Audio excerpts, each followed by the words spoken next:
तर याच नाशिकमधल्या नांदगाव तालुक्यामधील सर्वात मोठं धरण असलेलं गिरणा धरण हे काही दिवसांपूर्वी 100% भरलं होतं। मात्र जिल्ह्यामध्ये आणि धरणाच्या क्षेत्रामध्ये सुरू असलेल्या पावसामुळे धरणामधील पाणी साठा वाढतोय।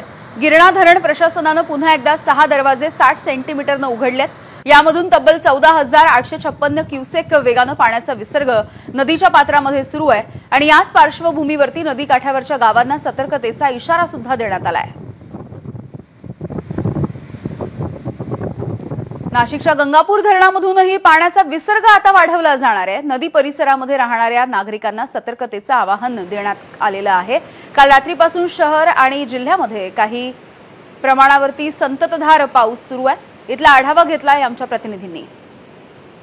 आपण आता नाशिकच्या गंगापूर धरणामध्ये आहोत।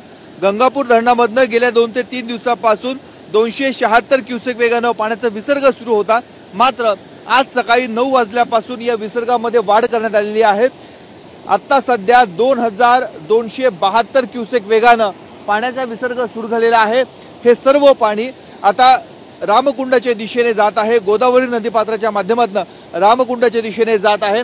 धरणाचे एकूण 9 दरवाजे आहेत। या 9 दरवाजापैकी आता 2 दरवाजे हे खोलण्यात आलेले आहेत आणि त्यामुळे नदीकाठच्या गावांना सतर्कतेचा इशारा देण्यात आलेला आहे।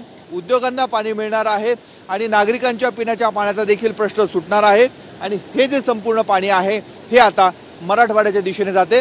त्यामुळे नदीकाठच्या नागरिकांनी सतर्क राहावं असं आवाहन प्रशासनाच्या माध्यमातून करण्यात आलंय। कॅमेरामन किरण कटारेसह मुकुल कुलकर्णी, एबीपी माझा, गंगापूर धरण।